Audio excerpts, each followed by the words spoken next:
Alright, just wanted to give everybody a tour of this frame. Hopefully the sound comes out nice, otherwise I'll have to dub in afterwards. Anyways, so a little tour. Obviously the big upgrade I did on the frame was air suspension. So these are Ride Techs, formerly Air Ride. What I went with was what looks like a coilover idea. So the shock goes through the center of the bellows sit inside the spring pocket there. And I'll get to the routing of the airlines in a bit. And I went with their tubular upper and lower control arms, just because it's a cleaner installation, and I didn't want to hack up the factory stuff. So it's pretty nice hardware, pretty robust. I do not have the sway bar hooked up yet. There's a lot of things I haven't hooked up yet. Right now the state of this frame is so I can get it to the body shop. They won't need brakes, they won't need a lot of things, but they need the frame to be on wheels and movable. So that's the state that it's in. So if I stick with the airlines for a bit, what I did was I routed these through the frame, and I'm going to switch to the other side there. They go inside the frame channel and they come out right there. So that's the passenger side airline and the driver side airline. They come out, cross over the top of the frame and go to the back of the car, which we'll get to when I get to the back of the car.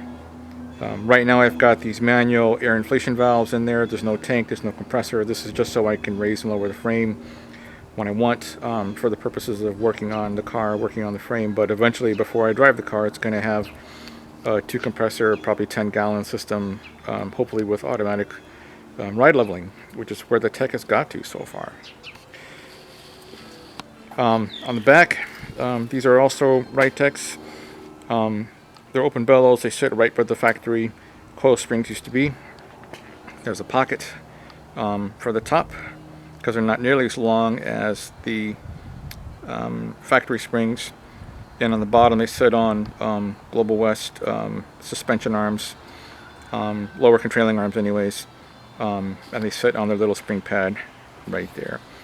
And later in the video I'll get to my modifications I did to the rear end suspension, particularly the 4-link conversion. So back to the front of the car. This is the original power steering box. 63 Chevys had a slave valve, which is right there.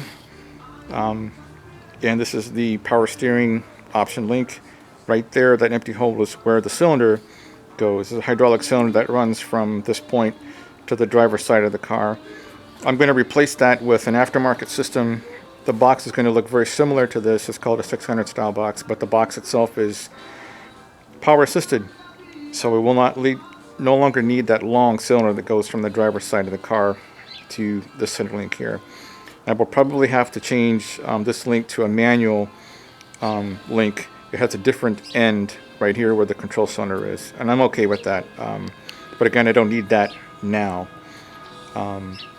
So that's going to be the power steering setup.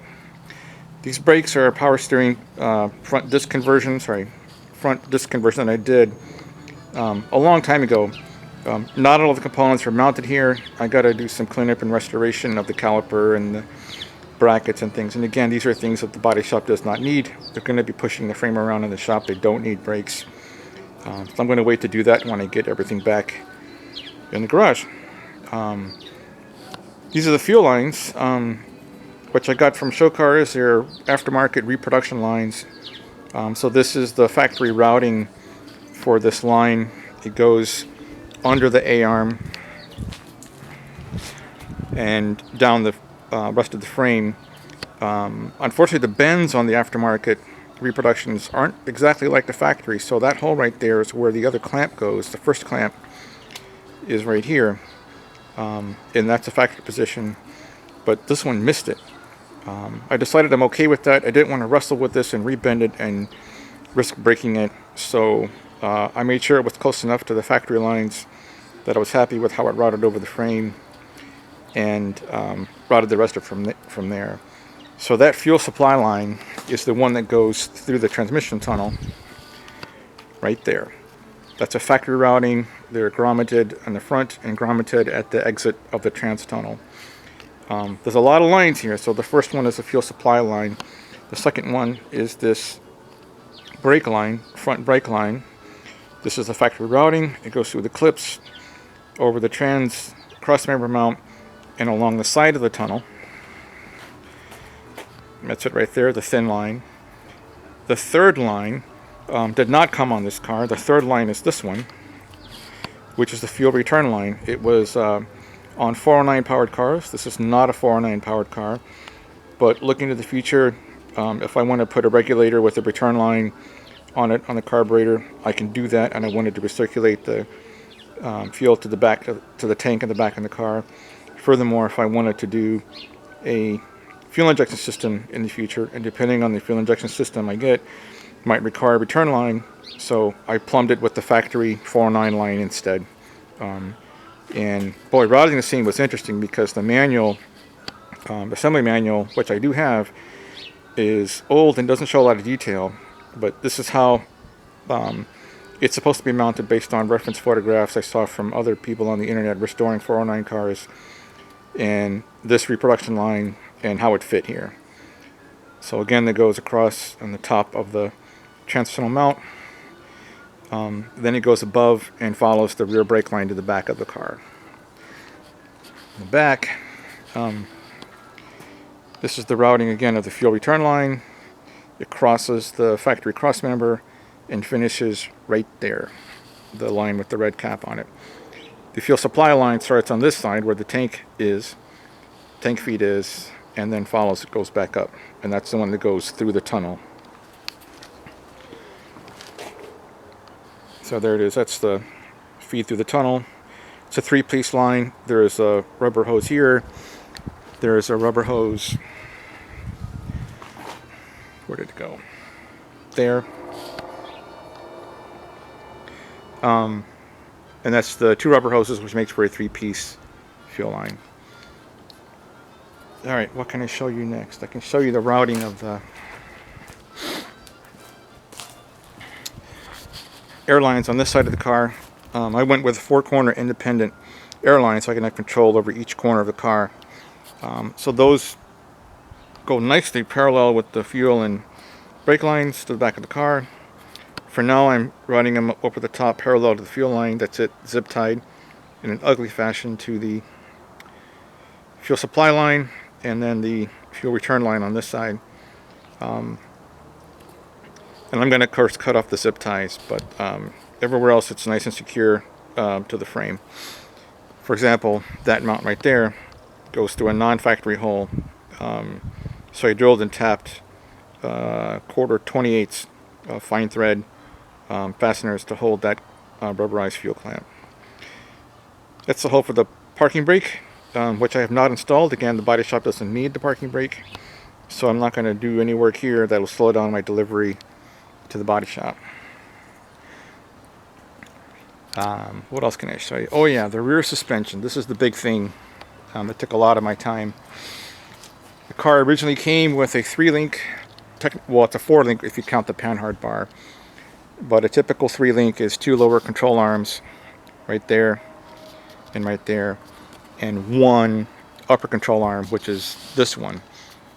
So what I did was a few things. I mounted a 4th control arm, so that one I welded the bracket myself to the rear axle, and then I bought aftermarket brackets, matching sides on both sides to replace the original factory brackets. And also I bought the 2 upper control arms that you see there. These are from Global West. All that hardware, brackets and control arms, are from Global West. They have spherical heim joints at the front of the uppers and at the front of the lower control arms. In the back are the rubber bushings. And that allows for better freedom of movement as the suspension moves up and down and the frame twists from left to right. Right now I've got the factory panhard rod bar in there. I'm either going to powder coat it or replace it later, but again, it's not something the body shop needs to be pretty right now. It's easy to get to after I get the car back. It's an easy modification to make. anytime I want to do that later. Yeah, mounting these brackets in, I started a welding class last spring, and about halfway through the class I had enough skills on MIG to weld this bracket in place.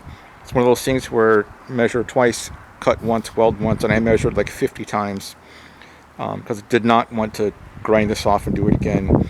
I actually had this weld joint inspected by the class instructor, and she said that ain't going anywhere, meaning it's a good weld. So I'm pretty sure that's not going to rip itself off the axle if I get hard onto it. On the front of the cross members,